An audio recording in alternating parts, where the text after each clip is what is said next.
Also, there's a really deep and multi-sided theme on fatherhood and on unconditional love, centered on the character of Sir John. He clearly loved his family and his wife and was supportive, but when he was bitten and transformed, he killed his wife and this greatly hurt Lawrence and made him depressed, and also caused Sir John to feel dead inside and be depressed as well, showing that failing as a father often goes along and is even preceded by how you feel as a husband. And we see that how we handle being there for families in dark times is actually more important than in good times, as he became unfair and selfish, sending Lawrence to a mental institution, showing that bad parents think more of themselves than of their children, and that this causes a family to fall apart as Lawrence forgets of his brother Ben, and that caring about our children in a possessive way is bad. Sir John got violent when Ben was going to leave him, and due to this didn't lock himself up and killed Ben when he transformed. And it also shows it causes us to be unhealthily resentful to our children's partners, as he's called to Gwen, and that they shrug this off and try to bury the truth, and that they are hypocritical, as John doesn't understand Lawrence resenting the villagers. Also, we see being a bad father causes our curses to pass on to our children, as it literally does with Lawrence, who gets bitten. But that abusive figures ironically protect their children from being hurt by outsiders, as John protects Lawrence from the villagers. My father protected me from angry villagers once as well. Well, from an angry mob. I had done some messed up stuff again, and he did get kind of angry. He grounded me, but no, he wasn't willing to use medieval torture in an attempt to break me from a sanity, which might just have worked. And then I might not be responsible for genocide now. Might just have saved the world. You can take a lesson from that. And if you're thinking this is some kind of trap, it's not. Also, we see abusive fathers often act like they kind of protect the children, with Sir John saying he wished he could tell Lawrence his suffering had come to an end, when he chooses to frame it. Also, we see abusive fathers are often socially Darwinistic, as John forces Lawrence to be strong. Again, by the way, that isn't personal. My dad is a total ruse, saying my mass attempts at genocide are imaginary and a cry for attention. And what if it is? I mean, maybe I just wanted Xbox One really badly, but no, it is too expensive. Ooh, and just because you say that you're gonna kill millions of people isn't gonna change my mind. And just because you already killed tens of thousands doesn't change anything. It's still not millions. I'm getting there, I'm working towards it. And often, as we see John do, laugh at the situation and are proud seeing their children become evil also, as he calls him his little pup. Yet in spite of this, he claims to love Lawrence, showing how twisted people's sense of love can be. And the inevitable conclusion is us fighting our own children, as he fights Lawrence, and we see this turns both into monsters, showing cruelty breeds cruelty, and this results in both dying, and that the abuser is inevitably abused, as Lawrence kills him. So this theme was really multi-sided and deep, as it is true that if you fail as a husband, you often struggle more as a parent. That is why divorce hurts children so badly, and the parent really needs to be there for a child in problematic times, especially like when a child is handicapped or a parent has work troubles. It is being there for people in tough times that defines us, just as it does in marriage. Being selfish towards our children makes us truly bad parents. That is why parents who mistreat their children because they're handicapped are very selfless. If you're saying that this does sound personal, that's because it is. Oh child, I know that you've got OCD, but you can't straighten the Tower of Pisa. They did that in Superman 3 and it sucked. Discriminative assholes. And what if Superman 3 did suck? And what if I secretly ghost wrote it? I mean, the movie wasn't that bad. Oh, okay, I'm sorry, I can't do this joke, it's just too silly. Superman 3 is it's not even that funny. You know, I've made Holocaust jokes. Okay, it is fun. Superman 3. I'm not that good in staying in character today. I'm just gonna try and stop. And possessive love forms the basis of abuse, and abusive people often try to hide it, or are hypocritical, or both. And possessive parents often hate their children's spouses as they don't realize their children grow up. And abused children are a lot more likely to abuse people themselves, so abuse does pass on. But ironically, possessive people are also real group thinkers and won't let outsiders hurt their families. And they indeed often pretend they have no choice but to abuse, and the basis of abuse is social Darwinism. That is why abusive parents hurt children when they make natural mistakes. Abusers often make light of the situation and think they still love people, as they don't realize love requires compassion. And often children fight their parents when they get older, and abusers are hurt by the ones they abuse. So this was a really deep and meaningful theme. And also there's a really deep theme on love, demonstrated by the relationship between Gwen and Lawrence. Both are troubled, as Lawrence is a drunkard and depressed, and she lost Ben, so she's distant and judgmental judgmental and uncomfortable, and he is blunt and cold, showing bad circumstances make falling in love more difficult, but that in the end the fact we are caring will cause us to be nicer. And this starts with someone's initiative. Lawrence is concerned for her, but we see we really need to act on our feelings, as he at first argues with his father in front of her, but he apologizes and shows concern for her. We see true love goes both ways, as she supports him over his painful past, and that being honest is helpful, and that you can ironically bond in dark times, as we show her pure inner good, as Lawrence courageously saves people's lives, and that others can also be caring to us, as Gwen takes care of him, and that they can stand up for us, as she criticizes the villagers, and as she goes away, will even blindly trust us. I also have a girlfriend that blindly trusts me. A prostitute I freed from Thailand. Yeah, I freed her. That's legal.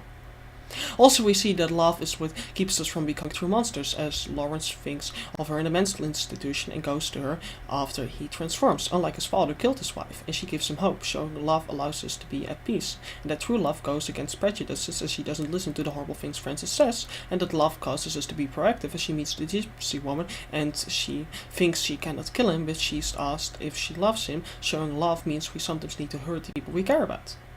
And this really ties the themes of the two separate character arcs together, showing love can make us more caring and appreciative for Lawrence and more understanding and courageous like Gwen, and she indeed goes to face him when he's the Wolfman and calms him down, showing that he wasn't the same as his father, as he spread her, showing that love means the difference between man and beast. And also we see that dying in a loved one's arms is a worthy death, and this theme was also really meaningful and clever, as it tied the two arcs of Lawrence and Gwen together, and also it is true that if two people are both troubled, they are less focused on love, but if you really feel for someone, that will show through eventually in spite of that, and we do really need to act on our feelings and be nice and sensitive, and true love is rewarding. Warmth should breed warmth, and honesty is important as it creates trust.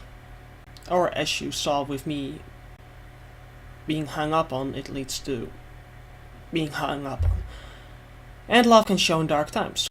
Because people can show they are evil in dark situations, but also that they are courageous and caring. And if someone is truly caring, they fall for someone who is heroic, as you have matching morals and both bring out the best in each other. And people often nurture their loved ones and defend them, and if your bond is strong enough, you will blindly trust someone. And also the love we feel for others, indeed, is often what prevents us from becoming detached. And people die the most peacefully when with loved ones. And many romances go against society's standards, like me and that Thai's prostitute, which again technically is legal.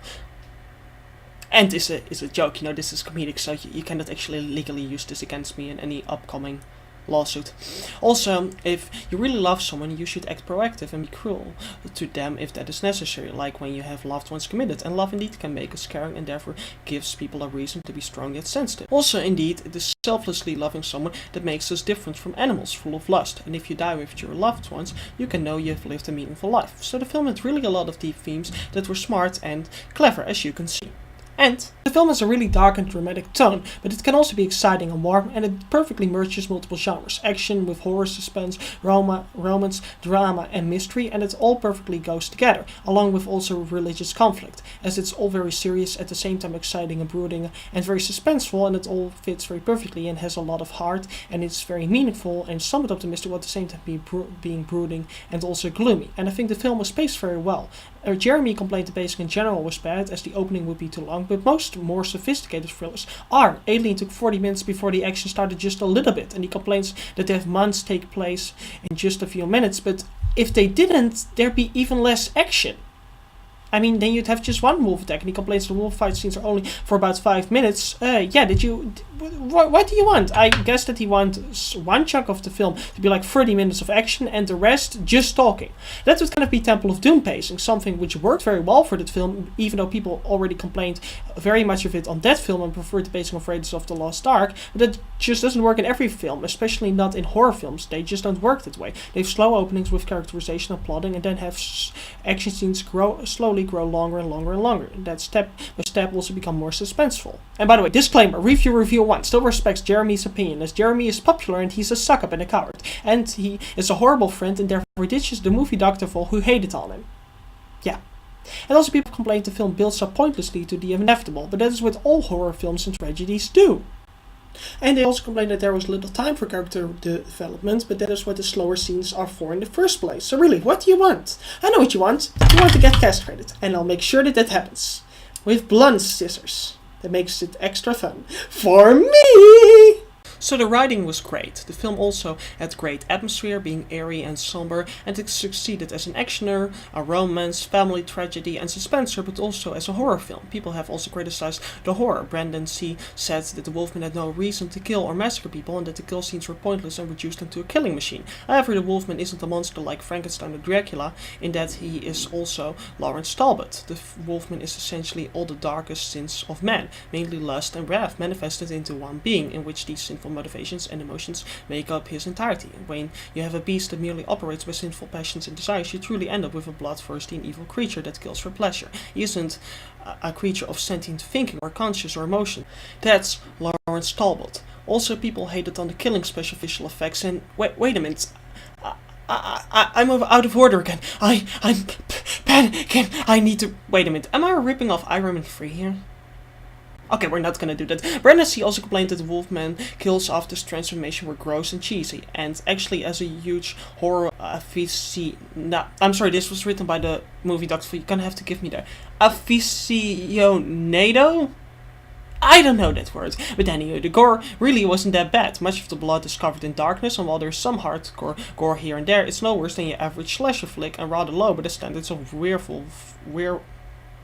Wait a minute, now I'm having a problem. I'm sorry, that word just still confused me.